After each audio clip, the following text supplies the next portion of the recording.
अमेरिकी राष्ट्रपति भारत के लिए रवाना। G20 शिखर सम्मेलन में शामिल होंगे जो बाइडेन। आज शाम 6:55 पर दिल्ली पहुंचेंगे जो बाइडेन। आज से शुरू हो रहा G20 सम्मेलन 3 दिवसीय होगा। G20 शिखर सम्मेलन को लेकर दिल्ली पुलिस पूरी तरह मुस्तैद। 6 राज्यों की 7 विधानसभा सीटों के नतीजे आज। उत्तर प्रदेश, पश्चिम बंगाल, केरल, झारखंड और उत्तराखंड में उपचुनाव के नतीजे आज होंगे जारी। सीएम योगी आदित्यनाथ 2 दिवसीय दौरे पर गोरखपुर में। मंदिर में करेंगे दर्शन पूजन। जरता दर्शन कार्यक्रम के बाद कल भज कार्यक्रम में लेंगे हिस्सा। ज्ञान वापी परिसर में एएसआई सर्वे का मामला। आज जिला जज की अदालत में होगी सुनवाई। दोपहर 2 बजे एएसआई सर्वे की होगी सुनवाई। यूपी, एमपी, झारखंड, बिहार समेत 19 राज्यों में आज तेज बारिश का हाई अलर्ट जारी। मानसूनी ब्रेक हटते ही लौटा बारिश का दौर। अगस्त में उम्मीद से कम बरसा था पानी। आप देख रहे हैं के न्यूज, खबरों का सारथी। नमस्कार, मैं हूं आपके साथ अवंतिका अवस्थी। स्वागत है आपका देश की बात में। रुक करते हैं खबरों का, जहां 6 राज्यों की 7 विधानसभा सीटों के नतीजे आज। बता दें कि 6 राज्यों की 7 सीटों पर हुए थे चुनाव। त्रिपुरा की 2 सीटों पर डाले गए थे वोट। बता दें कि 5 सितंबर को उपचुनाव हुए थे, जिनका आज नतीजा आना है। वहीं त्रिपुरा की 2 सीटों पर वोट डाले गए थे। त्रिपुरा की बाक्सर नगर में पड़े थे 79.20% वोट। बता दें कि त्रिपुरा की 2 सीटों पर डाले गए थे वोट। त्रिपुरा की बक्सा नगर में पड़े थे 79.20% वोट। वहीं त्रिपुरा के धनपुर सीट पर पड़े थे 83.96% वोट। बता दें कि यूपी की घोसी सीट पर पड़े थे 50.77% वोट। पश्चिम बंगाल के धूपगुड़ी सीट पर पड़े थे 88.19% वोट। केरल की पथुपल्ली सीट पर पड़े थे 72.86% वोट। पश्चिम बंगाल के धूपगुड़ी सीट पर पड़े थे 78.19% वोट। बता दें कि केरल के पुथुपुल्ली सीट पर पड़े थे 72.86% वोट। झारखंड की डुमरी सीट पर पड़े थे 64.85% वोट। तो इसी खबर पर तमाम जानकारी के लिए हमारे साथ विनोद टांगड़िया जुड़े हुए हैं। विनोद, आपसे जानना चाहेंगे कि 6 राज्यों की 7 अलग अलग सीटों पर बीते 5 सितंबर को वोट डाले गए थे, जिनका आज रिजल्ट आना है। तो कितने बजे से इन राज्यों में रिजल्ट जो है वो जारी हो जाएगा?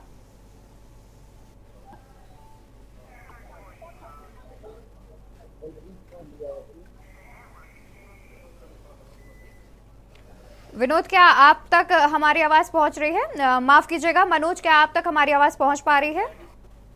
हाँ जी अवंतिका, बताना चाहेंगे कि बागेश्वर जिले की जो बात कही जा रही है, बागेश्वर जिले में 14 टेबल लगे गए हैं और 13 राउंड का ये पूरा परीक्षण चलेगा। इसमें 55.44% वोटिंग हो रही है और 67,000 लोगों ने इसमें मत किया है। और इसमें अभी देखना होगा कि अभी वैलिड वोटों की गणना चल रही है और इसमें बागेश्वर से कांग्रेस और बीजेपी की टक्कर मानी जा रही है। और आपको बता दें कि अभी सुबह का समय है, मौसम थोड़ा सा शुष्क बना है और इसी के कारण सभी यहाँ पर जिला के पुलिस प्रशासन और जिला के एसडीआरएफ की टीम, एनडीआरएफ की टीम और यहाँ पर कुछ एम्बुलेंस भी लगाए गए हैं, किसी को कोई दिक्कत ना हो। और इस पर आगे जानकारी की, अगर जो फर्स्ट राउंड होगा तो उसके बाद ये हम आपको बता पाएंगे कि कितनी वोटिंग परसेंट किसको किस। जी मनोज, ये जानना चाहेंगे कि क्या वोटों की जो काउंटिंग है वो चालू हो गई है और कितने बजे तक जो है समय सीमा दी गई है कि आप इतने बजे से इतने बजे तक वोट की काउंटिंग करेंगे, उसके बाद इतने बजे रिजल्ट जारी किया जाएगा?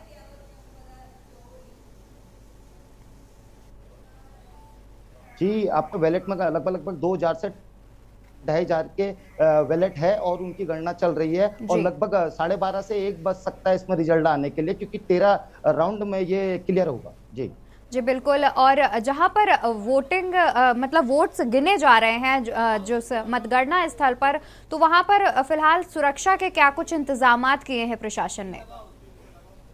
प्रशासन ने यहाँ पर जो जिला के पुलिस प्रशासन है वो पूरी मस्तकी से तैनात है, और यहाँ पर एनडीआरएफ और एसडीआरएफ की टीम भी लगी है, और यहाँ पर सारी व्यवस्थाएं चार चौखन बनाई गई है। राजकीय डिग्री कॉलेज में ये जो गणना चल रही है यहाँ पर। जी बिल्कुल मनोज, शुक्रिया आपका तमाम जानकारी हम तक पहुंचाने के लिए। तो बता दें कि बीते 5 सितंबर को उपचुनाव हुए थे, जिनमें से बागेश्वर सीट पर भी उपचुनाव हुए थे। फिलहाल उपचुनाव में जो वोटिंग हुई थी उसकी मतगणना जारी है। मतगणना स्थल पर प्रशासन ने सुरक्षा के कई कुछ इंतजामात किए हुए हैं। फिलहाल रिजल्ट आने में करीब करीब बताया जा रहा है कि 12:30 से 1 बजे के करीब रिजल्ट आ जाएगा। बता दें कि कई सारी टेबल्स लगाई गई हैं प्रशासन के द्वारा, वहीं सुरक्षा के भी कुछ खास इंतजामात किए गए हैं। एनडीआरएफ एसडीआरएफ तैनात है, एम्बुलेंस भी तैनात है और फोर्स और पुलिस बल मौके पर तैनात है। आपको बता दें कि बीते 5 सितंबर को 6 राज्यों की 7 विधानसभा सीटों पर वोटिंग की गई थी, जिनमें से बागेश्वर में भी उपचुनाव हुआ था। बता दें कि उत्तराखंड की बागेश्वर सीट पर भी उपचुनाव किया गया था, जिनके नतीजे आज आने हैं। बता दें कि मतगणना स्थल पर जो वोटों की काउंटिंग है वो लगातार जारी है। बता दें कि उसके जब काउंटिंग हो रही है उस दौरान पुलिस प्रशासन और सुरक्षा के भी कई कुछ इंतजामात किए हैं, पुलिस मुस्तैद है। बता दें कि 12:30 से 1 बजे के करीब रिजल्ट आने की संभावना जताई जा रही है।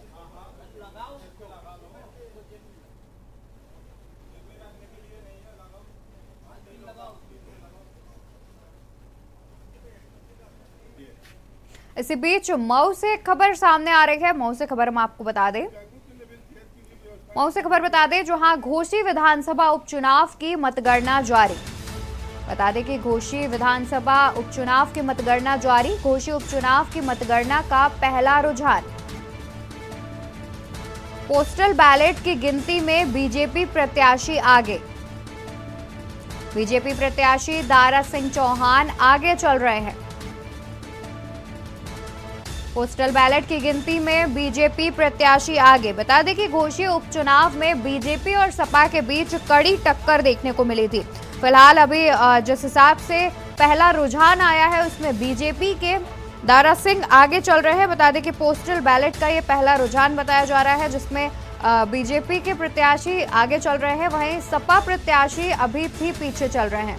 घोसी विधानसभा उपचुनाव की मतगणना जारी हो गई है। बता दें कि मतगणना चालू हो गई है, सुबह 8 बजे के करीब से मतगणना चालू है और इस मतगणना का पहला रुझान आ गया है। पहला रुझान आ गया है जिसमें कि पोस्टल बैलेट की गिनती में बीजेपी प्रत्याशी आगे चल रहे हैं। बता दें कि बीजेपी के प्रत्याशी दारा सिंह चौहान आगे चल रहे हैं।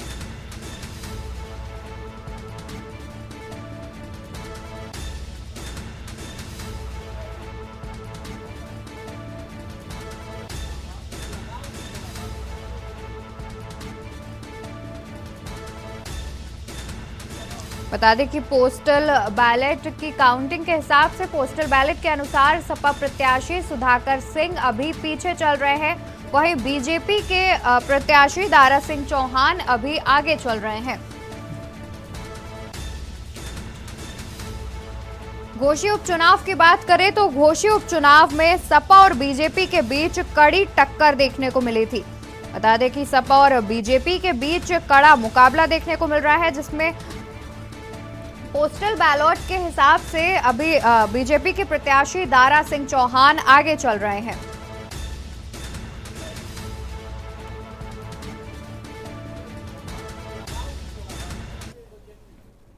देश के 6 राज्यों की 7 विधानसभा सीटों पर हुए उपचुनाव की काउंटिंग सुबह 8 बजे से शुरू हो गई है। उत्तर प्रदेश, पश्चिम बंगाल, केरल, झारखंड और उत्तराखंड की एक-एक सीट पर 5 सितंबर को वोटिंग हुई थी, जबकि त्रिपुरा की 2 सीटों पर वोट डाले गए थे। चुनाव आयोग के मुताबिक सबसे ज्यादा जो वोट हैं वो त्रिपुरा की बाक्सानगर सीट पर पड़े थे, जो करीब 79.20% बताए जा रहे हैं। वहीं सबसे कम मतदान जो है वो यूपी की घोसी सीट पर किया था, उसका प्रतिशत जो है वो 50.77 बताया जा रहा है, 50.77% हुआ था। इसके अलावा त्रिपुरा की धनपुर सीट पर 83.96%, पश्चिम बंगाल की धूपगुड़ी सीट पर 78.19%, वहीं केरल की पुथुपुल्ली सीट पर 72.86%, झारखंड की डुमरी में 64.85% और उत्तराखंड की बागेश्वर सीट पर 55.44% वोट पड़े थे। बता दें कि घोसी और धनपुर सीट पर मौजूदा विधायकों के इस्तीफा देने की वजह से चुनाव हुए हैं। बाकी 5 सीटों पर मौजूदा विधायक का निधन होने के चलते चुनाव हुए हैं।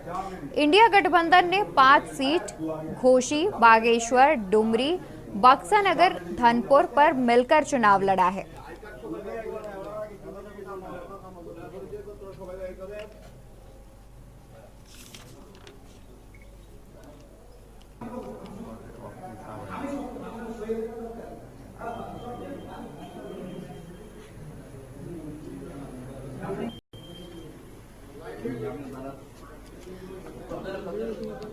तो बता दें कि 5 राज्यों की माफ कीजिएगा 6 राज्यों की 7 विधानसभा सीटों पर वोटिंग हुए थे, जिनमें से हमारे साथ झारखंड के दुमका से हमारे संवाददाता सिकंदर शर्मा जुड़े हुए हैं।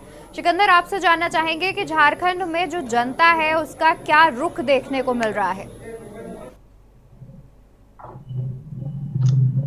जी वही डुमरी विधानसभा उपचुनाव को लेकर जिस तरह से चुनावी सरगर्मी तेज है और एवं आजसू व झारखंड मुक्ति मोर्चा में टक्कर चल रहा है। हालांकि डुमरी पूर्व से ही झारखंड मुक्ति मोर्चा की गढ़ रह चुका है। हालांकि आजसू पार्टी को जेएमएम को बात देकर सीट निकलना कहीं ना कहीं एक दिलचस्पी नील का पत्थर साबित होगा।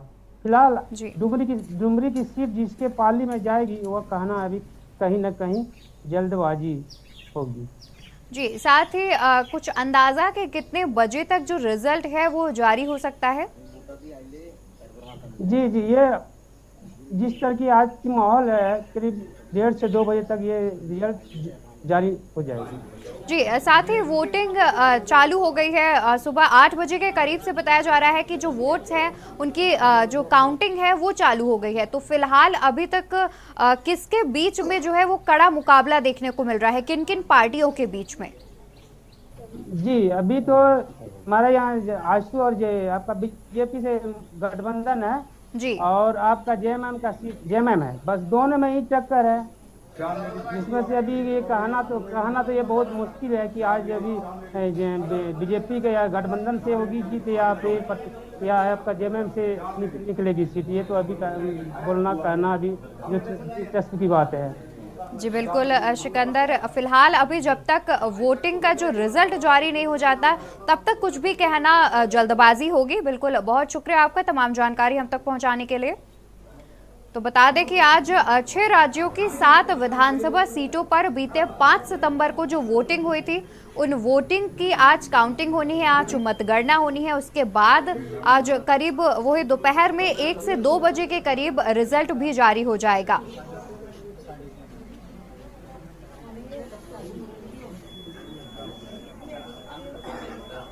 खबरों का सिलसिला फिलहाल जारी है, यहाँ रुकेंगे एक छोटे से ब्रेक के लिए। आप देख रहे हैं के न्यूज, खबरों का सारथी। ब्रेक से वापस आ गए हैं, रुक करते हैं खबरों में, जहां खबर दिल्ली से है। बता दें कि आज से शुरू हो रहा G20 सम्मेलन। आज से G20 सम्मेलन शुरू हो रहा है। 3 दिवसीय G20 शिखर सम्मेलन होगा।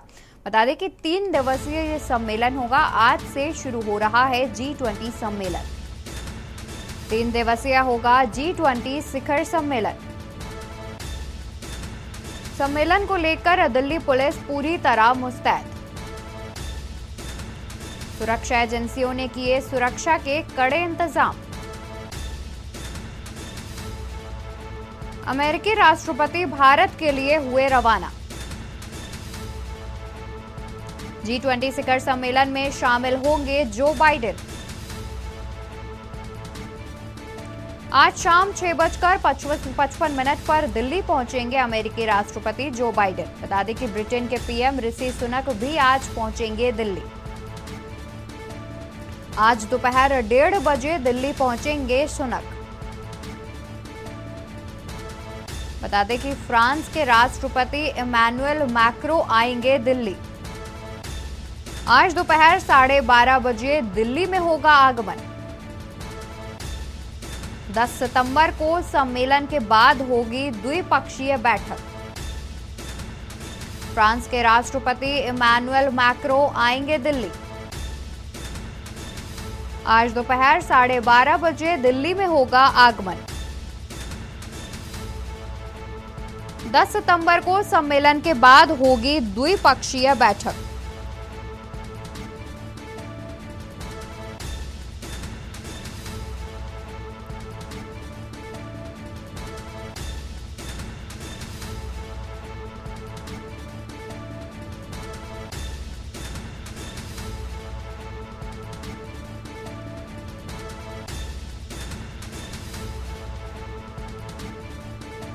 तो बता दें कि G20 सम्मेलन आज से शुरू हो गया है। आज कई बड़े जो नेतागण हैं जैसे कि अमेरिकी राष्ट्रपति वो सब आज दिल्ली पहुंचेंगे। तो इसी खबर पर ज्यादा जानकारी के लिए दिल्ली से हमारे संवाददाता प्रवेश शर्मा हमारे साथ जुड़े हुए हैं। प्रवेश, आपसे जानना चाहेंगे कि आज G20 सम्मेलन का पहला दिन है, आज से सम्मेलन की शुरुआत हो जाएगी। कई बड़े जो मंत्रीगण हैं, बाहर के जो नेता हैं वो भी आ रहे हैं, तो उसको लेकर क्या कुछ तैयारियां की गई हैं? क्योंकि G20 सम्मेलन अपने आप में एक बहुत बड़ी बात है, तो जाहिर सी बात है उसको लेकर प्रशासन पहले से ही काफी कुछ तैयारियां कर रखा है।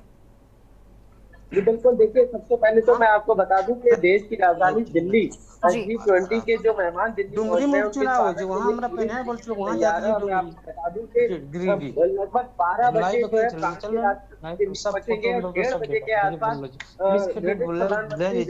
पहुंचेंगे और लगभग शाम 7 बजे के आसपास अमेरिका के राष्ट्रपति जो बाइडेन दिल्ली पहुंचेंगे अपने स्पेशल विमान से। मैं आपको बता दूं तो वो सीधा पालम एयरपोर्ट पर उतरेंगे और वहां से अपने ITC मौर्या होटल में जाकर रुकेंगे और कुछ देर बाद प्रधानमंत्री मोदी से वो द्विपक्षीय चर्चा करेंगे। और सबसे बड़ी बात खुलकर ये सामने आ रही है कि इसी चर्चा पर पूरे देश की या ये कहें पूरे विश्व की नजर बनी हुई है और सभी देशों को जो है सबसे अहम बात मैं आपको बता दूं कि G20 में 20 देश के साथ साथ 20 देश में एक भारत शामिल है, लेकिन 9 देश और डेलीगेट के रूप में आ रहे हैं। लगभग 29 देशों का जमावड़ा दिल्ली में लगने जा रहा है।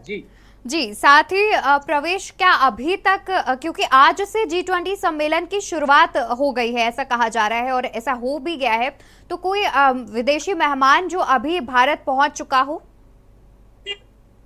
जी देखिए, बिल्कुल मैं आपको बता दूं कि कई देश के जो प्रतिनिधि हैं वो भारत में दिल्ली में मौजूद हैं और वो अपने फैमिली के साथ आए हैं। विशेष तौर पर मैं बता दूं कई प्रतिनिधियों की पत्नियां उनके साथ आई हैं और वो भारत घूमने के तौर पर आई है। और इसके अलावा मैं बता दूं कि जब पूरा G20 का जितने भी मेहमान पहुंच रहे हैं उसमें लगभग 10,000 के आसपास ये मेहमान पहुंच रहे हैं। और उसमें सबसे बड़ी बात है कि अमेरिका के सबसे ज्यादा डेलीगेट दिल्ली में पहुंच रहे हैं। उनमें लगभग 150 गाड़ियों का काफिला उनके मेहमान के अलग अलग मेहमान से पहुंच रहा है और वो दिल्ली पहुंचेंगे और G20 की अध्यक्षता जब संपूर्ण हो जाएगी उसके बाद वो भारत के कई ऐसे मैं बात करूंगा जैसे लाल किला है, उसके अलावा आगरा है, इन चीजों को देखने के तौर पर विशेष तौर पर जाने की योजना में शामिल है।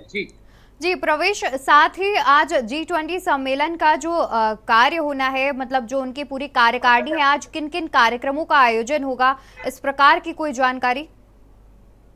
देखिए, मैं सबसे बड़ी बात आपको बता दूं कि आज ज्यादातर देश के प्रतिनिधि दिल्ली में पहुंच रहे हैं। सिर्फ शाम को लगभग 7 बजे तक ज्यादातर जो संख्या है वो पहुंच जाएगी और उसके बाद द्विपक्षीय चर्चा होनी है, उस बैठक में शामिल होना है। लेकिन प्रधानमंत्री मोदी जो है सबसे ज्यादा जो चर्चा करेंगे, आज की डेट की बात करें तो शाम 7 बजे के आसपास तो जो बाइडेन अमेरिका के राष्ट्रपति के साथ चर्चा करेंगे और उसके बाद कल मुख्य रूप से मैं बता दूं कि सुबह लगभग 9 बजे के आसपास से बैठक के दौर शुरू हो जाएगा। और उसमें मैं ये कहूंगा कि दिल्ली जो है कल सत्ता का पूरे विश्व का ऐसा केंद्र बन जाएगा जहां पर लगभग 29 देशों की महाशक्तियां दिल्ली में मौजूद होंगी।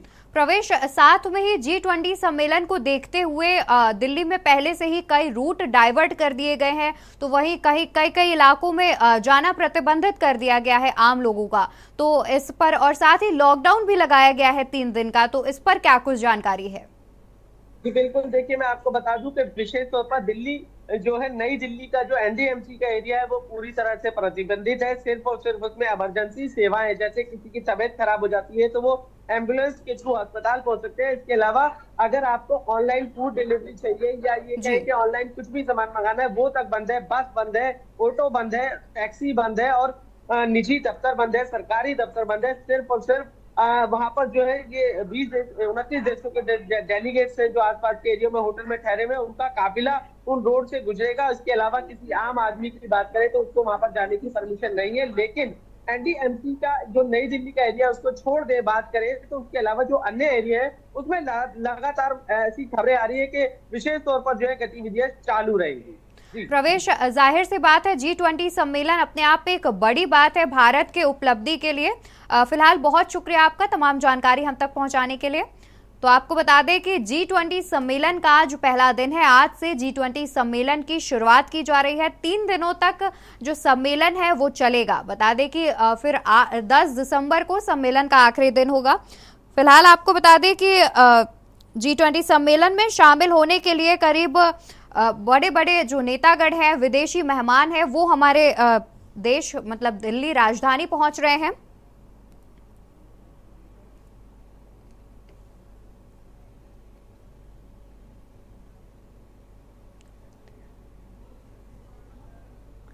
तो बता दें कि G20 सम्मेलन की आज से शुरुआत हो रही है। 3 दिवसीय G20 सम्मेलन चलेगा।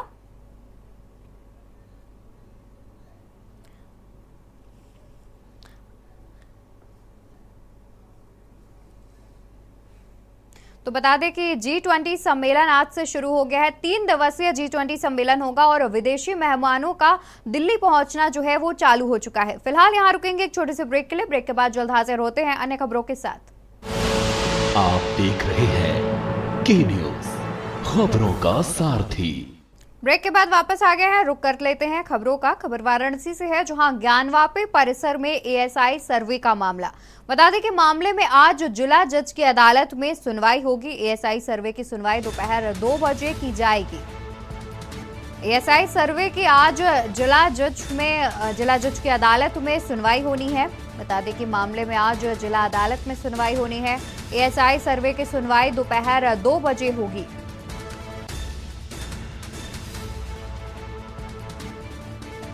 बता दें कि आज एएसआई सर्वे की सुनवाई होनी है 2 बजे। सर्वे की प्रक्रिया बढ़ाने के लिए 8 हफ्ते का समय मांगा गया था। बता दें कि 2 सितंबर को कोर्ट में दाखिल करनी थी सर्वे की रिपोर्ट। मामले में मुस्लिम पक्ष की आपत्ति पर भी होगी सुनवाई।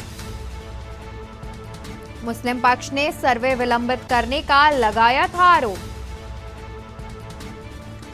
खबर वाराणसी से बता रहे हैं, जहां ज्ञानवापी परिसर में एएसआई सर्वे का मामला। बता दें कि मामले में आज जिला जज की अदालत में सुनवाई होनी है। एएसआई सर्वे की सुनवाई आज दोपहर 2 बजे के करीब होगी।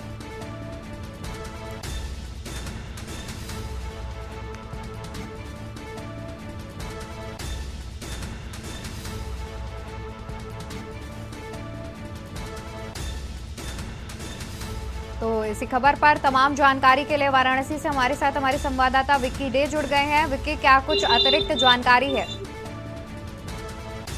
जी बिल्कुल अवंतिका, आपको बता दें आज ज्ञानवापी से जुड़े कई मामलों की सुनवाई आज दोपहर 2 बजे जिला अदालत में होने जा रहा है। जिसको बता दें आपकी जो एक सुनवाई है वो अखिलेश और ओवैसी पे एक मामले को लेकर उस पर केस दर्ज करने की लेकर एक मांग की गई है, उस पर सुनवाई है। और दूसरी जो है राखी सिंह द्वारा जो ज्ञानवापी परिसर में चल रहे सर्वे पे जो प्रतीक चिन्ह मिले हैं हिंदू देवी देवताओं के, उसको संरक्षित और सुरक्षित करने की अपील किया गया है, उस पे है। और उस पे राखी सिंह के द्वारा जो पत्र में कहा गया है कि जो वहाँ पे प्रतीक चिन्ह मिले हैं वहाँ पे उस जगह को सील किया जाए, वहाँ पे सुरक्षित किया जाए। और उसके साथ ही जो वहाँ पे ज्ञानवापी परिसर में नमाजियों की जो संख्या है उसको निर्धारित और सीमित किया जाए, ताकि जो वहाँ पे प्रतीक चिन्ह मिले हैं उसको किसी प्रकार का कोई नुकसान न पहुंचाया जाए। इसको देखते हुए प्रार्थना पत्र दिया गया है, इसको सुनवाई। दूसरी जो है एएसआई सर्वे का जो है 4 हफ्ते का जो समय दिया गया था वो पूरा हो चुका है। और जो अब जो है एएसआई अपनी एक पत्र दाखिल किया है जिला अदालत में 8 हफ्ते के समय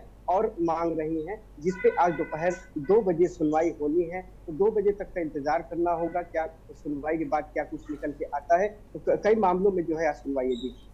जी, आपने बताया कि मुख्य तौर पर आज 2 मामलों पर सुनवाई होनी है, तो क्या जो दोनों मामले हैं उन पर एक साथ ही 2 बजे सुनवाई की जाएगी या फिर अलग अलग?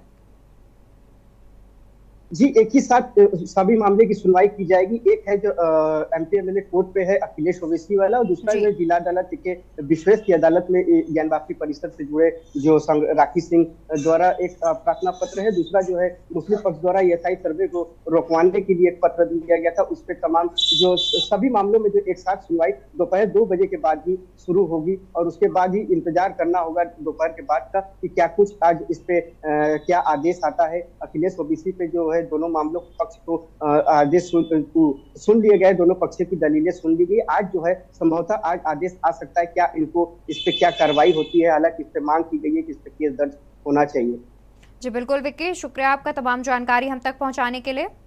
तो बता दें कि आज वाराणसी में 2 मामलों पर सुनवाई होनी है। दोपहर 2 बजे ये सुनवाई होगी। बता दें कि कई मामलों पर एक साथ आज सुनवाई होगी। दोपहर 2 बजे जिला जज की अदालत में आज सुनवाई होगी, जिसपे एएसआई के सर्वे की मांग बढ़ाने की भी, कि एएसआई सर्वे की मांग बढ़ाने के ऊपर भी सुनवाई होगी। साथ ही नमाजियों की संख्या पर एक कंट्रोल लगाने से, एक साथ ही कितने संख्या में नमाजी आएंगे, इस पर भी आज सुनवाई की जाएगी।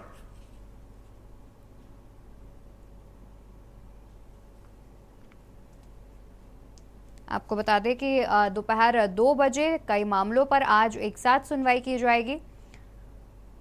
मुख्य रूप से एएसआई सर्वे का मामला है जिस पर आज सुनवाई की जाएगी।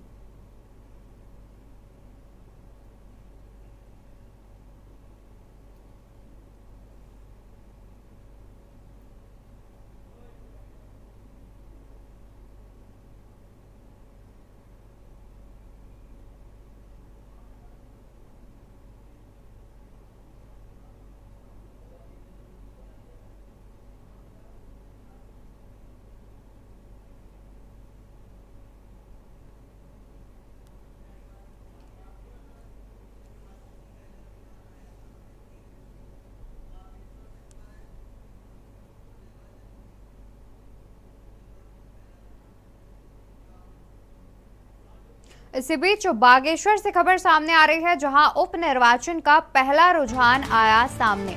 बागेश्वर उपनिर्वाचन का पहला रुझान आया सामने। बीजेपी से पार्वती दास 2191 वोट से आगे। कांग्रेस से बसंत कुमार को 2945 वोट। वहीं यूकेडी से अर्जुन देव को 52 वोट। यूकेडी से अर्जुन देव को मिले 52 वोट। वहीं सपा से भगवत प्रसाद को 27 वोट मिले हैं। यूपीपी से भागवत कोहली को मिले हैं 10 वोट। नोटा को 90 वोट मिले हैं। आपको बता दें कि 90 लोगों ने नोटा भी प्रेस किया है।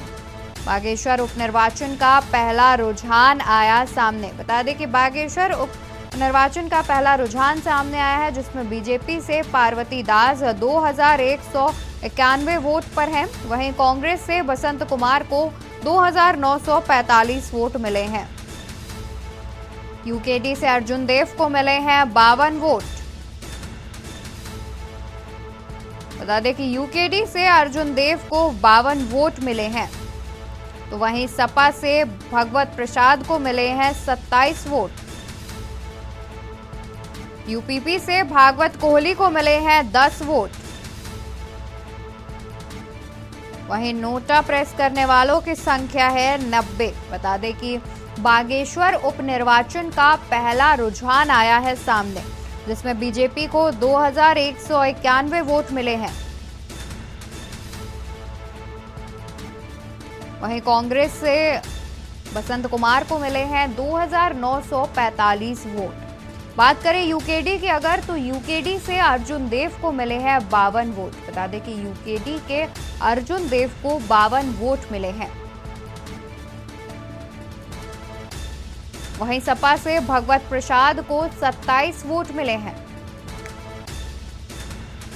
यूपीपी से भागवत कोहली को मिले हैं 10 वोट। तो वहीं नोटा के साथ जाने वालों की संख्या करीब 90 बताई जा रही है।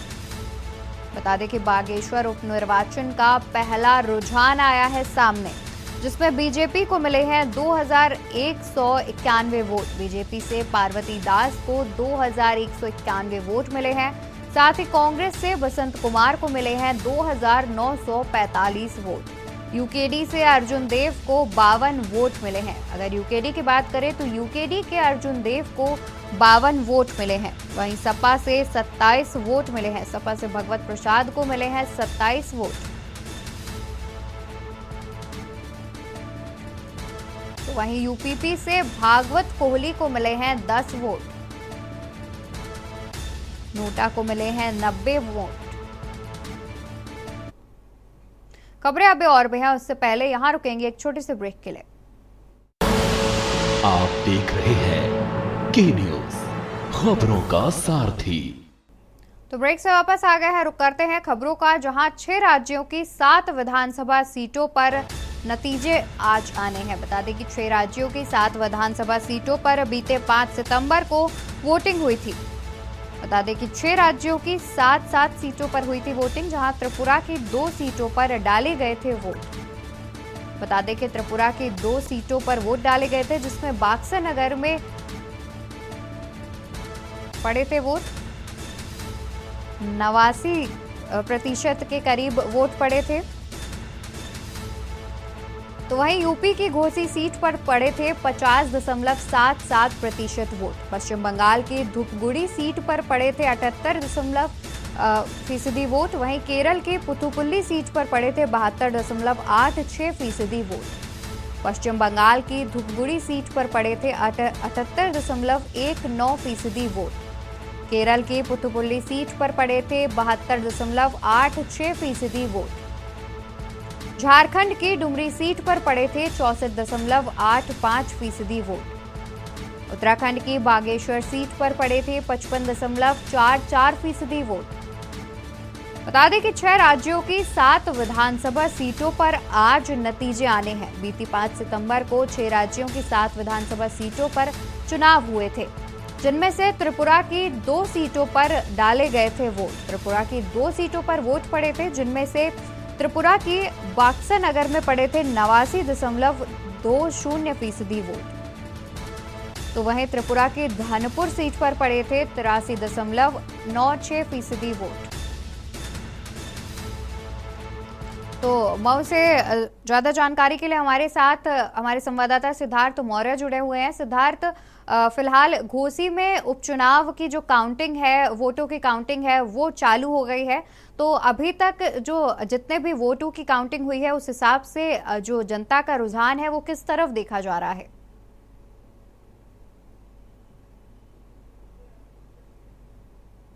सिद्धार्थ, क्या आपको हमारी आवाज आ रही है? अनम्यूट करके आप अपनी बात पूरी करिए।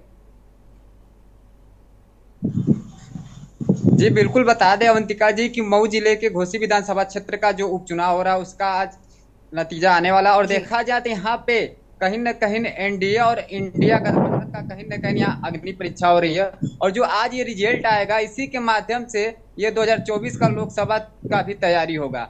अगर वही बात करें तो अभी जो देखा जाए तो यहाँ पे कहीं न कहीं जो समाजवादी पार्टी से कुछ समय पहले ओम प्रकाश राजभर जुड़े थे, अब वो भारतीय जनता पार्टी में आ गए।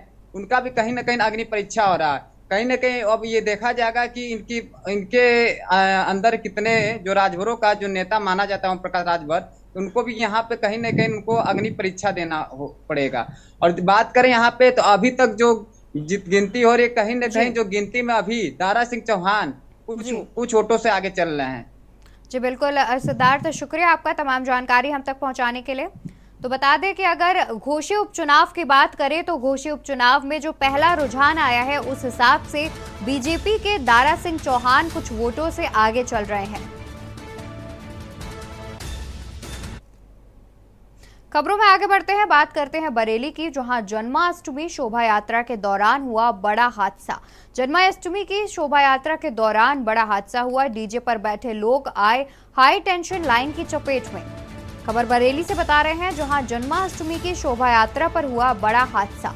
डीजे पर बैठे लोग आए हाई टेंशन लाइन की चपेट में। हाई टेंशन लाइन की चपेट में आने से 3 लोग झुलसे। सभी को निजी अस्पताल में कराया गया भर्ती, हालत नाजुक बताई जा रही है।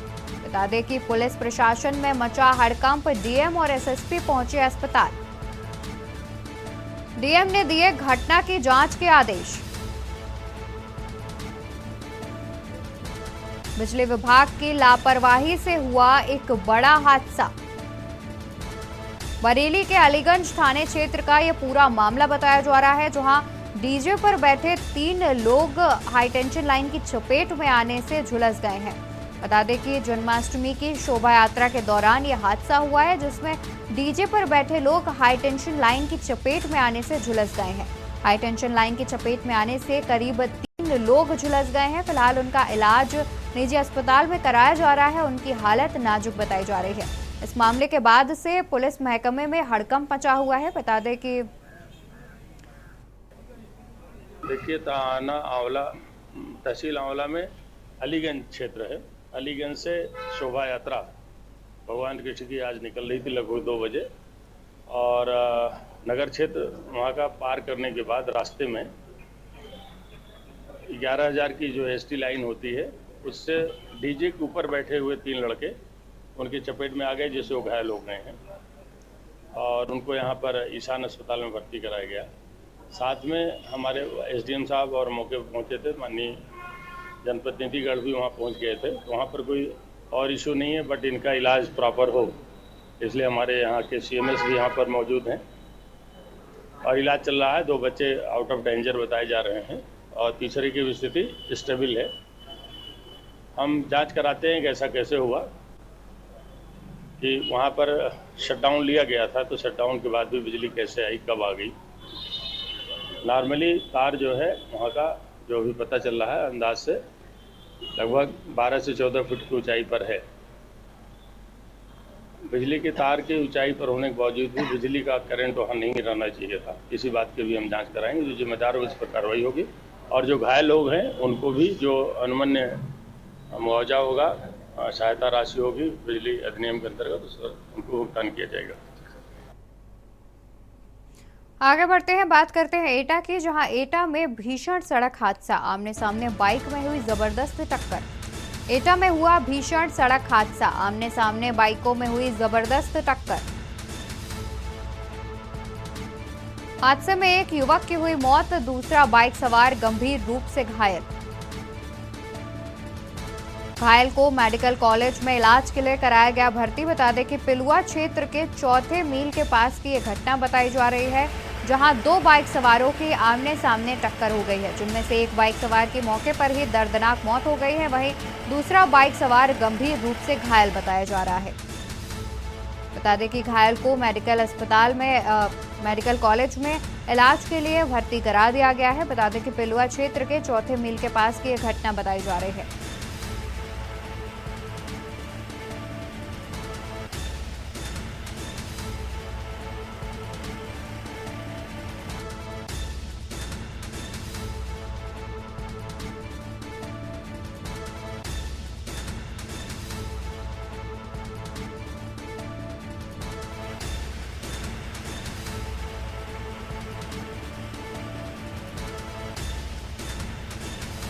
खबर अमरोहा से है, जहां खूंखार कुत्तों का आतंक जारी। मासूम पर कुत्तों के झुंड ने किया हमला। बता दें कि मासूम पर कुत्तों के झुंड ने किया हमला।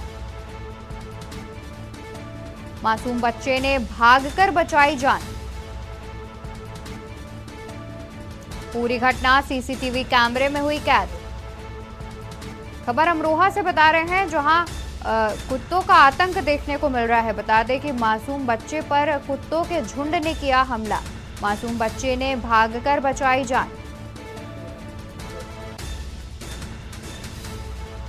पूरी घटना लगे सीसीटीवी कैमरे में हुई कैद। हसनपुर नगर का बताया जा रहा है सीसीटीवी वीडियो।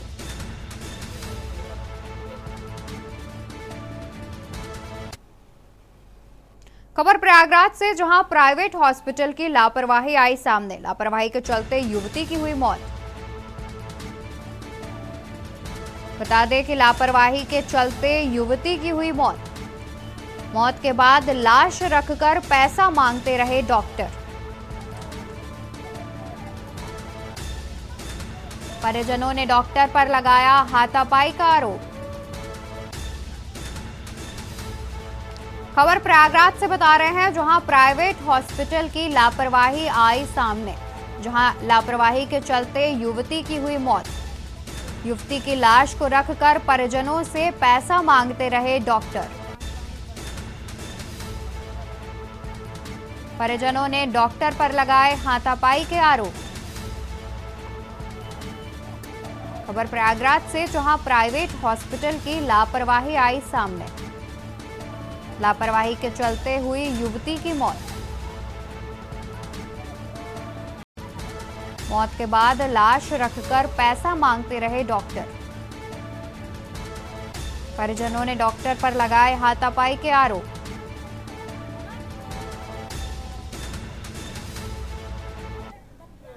रुकेंगे एक ब्रेक के लिए, ब्रेक के बाद हाजिर होते हैं अन्य खबरों के साथ।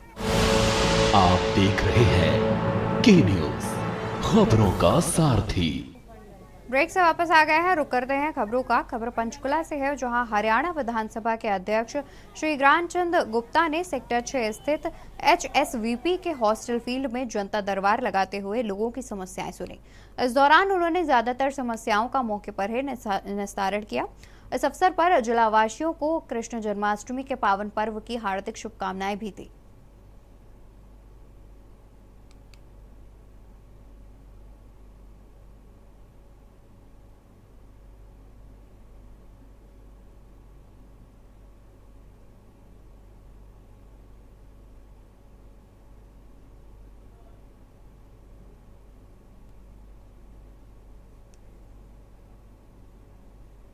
खबर यमुनानगर से है, जहां सहारनपुर रोड पर चेकिंग के दौरान एक पुलिसकर्मी पर बाइक सवार ने थप्पड़ मारने का आरोप लगाया है। इसकी वीडियो भी उसने बनाई है। वीडियो में बाइक चालक बार बार पुलिसकर्मी को कह रहा है कि आपने चालान कर दिया, ठीक है, लेकिन थप्पड़ क्यों मारा। पुलिसकर्मी कुछ नहीं बोलता और वीडियो बना रहे व्यक्ति से मोबाइल छीनने का प्रयास करता है। जिस व्यक्ति की यह वीडियो है, उसने अभी इसकी शिकायत नहीं दी है। ये वीडियो सोशल मीडिया पर जमकर वायरल हो रहा है।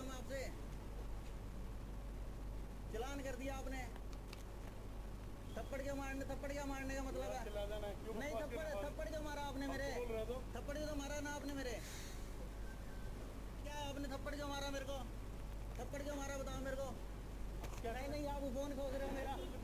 ना फोन खोज रहे हो आप, मेरा थप्पड़ मार रहे हो। थप्पड़ मारने का क्या मतलब है अंकल जी? बताओ, मैंने गाड़ी क्लोज करी, मैं तो आप करके बात कर रहा हूँ आपसे। आप करके ही तो बात कर रहा हूँ मैं आपसे। चलान कर दिया आपने। थप्पड़ क्या मारने का मतलब है? नहीं। प्रेस सूचना ब्यूरो चंडीगढ़ ने अंबाला में एक मीडिया कार्यशाला का आयोजन किया, जिसमें विभिन्न क्षेत्रों में अपनी उपलब्धियों को दर्शाया गया। पिछले 9 वर्षों में समाज के लिए कार्यों की प्रति यात्रा डिजिटल प्रदर्शनी दिखाई। इस प्रदर्शनी में हालिया उपलब्धियों को भी दर्शाया गया। सीएमओ कुलदीप सिंह ने भी संबोधन कर कहा कि पूरी गुणवत्ता के साथ हर नागरिक तक स्वास्थ्य देखभाल करना ही हमारा उद्देश्य है।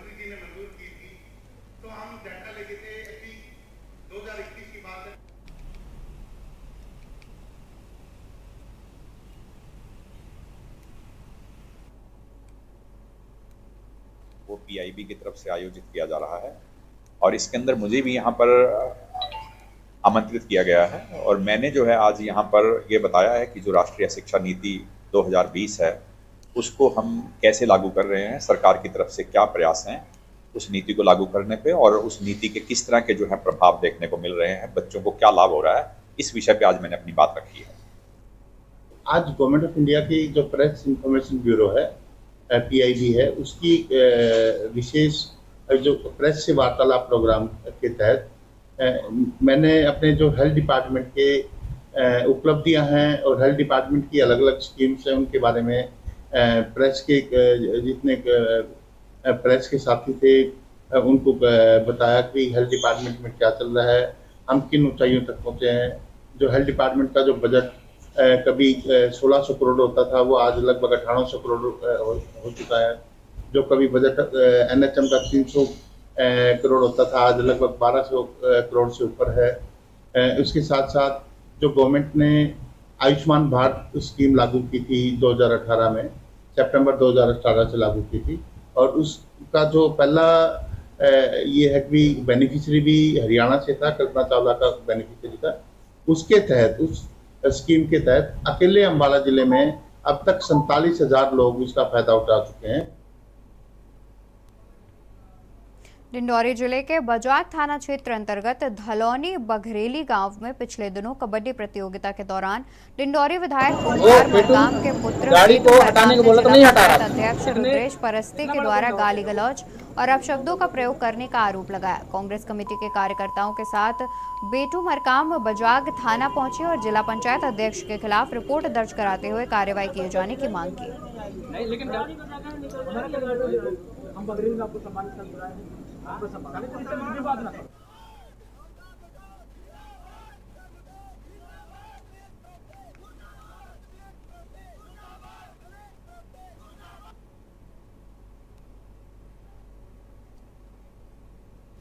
कबड्डी देखिए, कल हम लोग धनौली के पोषक ग्राम बघरेली में थे। कबड्डी प्रतियोगिता वहाँ पर ग्रामीणों के द्वारा, ग्राम की समिति के द्वारा आयोजित की गई थी।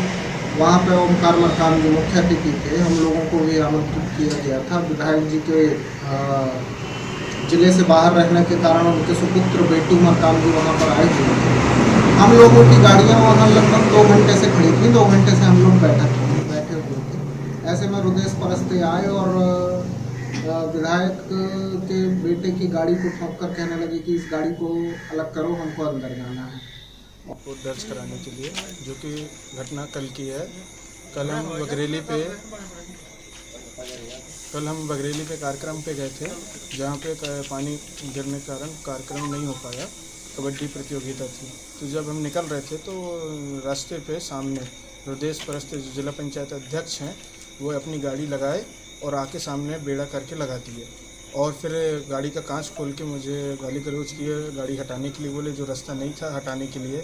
फिर उसके बाद उन्होंने मुझे जान से मारने की धमकी दी। वहाँ पर वीडियोग्राफी बनी है और देख लेने की बात की है, जान से मारने की धमकी दी है। खबर महर से है, जहां नेता विकास की रट लगाए बैठे हैं। इसके लिए जिला और प्रदेश की मांग कर रहे हैं, लेकिन महर विधानसभा के ग्रामीण इलाकों में हालात ठीक इसके विपरीत हैं। सडेरा ग्राम पंचायत के ग्रामीणों ने RCCPL सीमेंट प्लांट के माइंस प्रबंधक को ज्ञापन सौंप जन समस्या से अवगत कराया।